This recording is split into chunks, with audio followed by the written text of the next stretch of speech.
माथेबा पोरमोणे जेजू क्रिस्ताचे शुभ वर्तमान आवेसमोर 5 वड 27 ते 32 पदभार करूं नये अशें सांगलोलें आसा म्हूण तुमी आयकलां.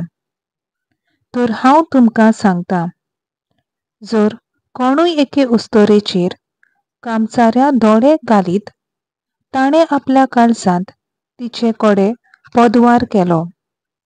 तुजो उजवो दोळो पातोक करूंक तुका ओडून व्हरता जाल्यार तो उमटून काड आनी भायर उडय. कित्याक तुजी आख्खी कूड एमकोंडांत उडोवन घेवचे परस तुज्या एकाच सांद्याचो नाश जाल्लो तुका अदीक बरें. आनी तुजो उजवो हात पातोक करूंक तुका ओडून व्हरता जाल्यार तो कातर आनी भायर उडय. कित्याक तुजी आख्खी कूड एमकोंडांत गेल्ले बदलेक तुजो एकूच सांदो बिगडलोलो जाल्यार तुका अदीक बरें.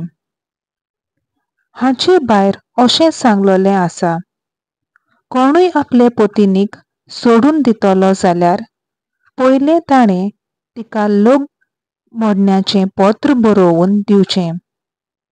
पूण हांव तुमकां सांगतां, समोर्तीचेर आड लोक संबोदान जियेतोल्यांची मात गजाल कुशीन दवरून जो आपले पत्नीक सोडून दिता तो तिका पदवार रीण जायशी करता. आनी कोण लोक मोडण्याचें पत्र दिवन सांडलोले बायले कडेन लग्न जायत जाल्यार तो पदवार करता. देवाचें उतर हें. देवाचो व्हड उपकार.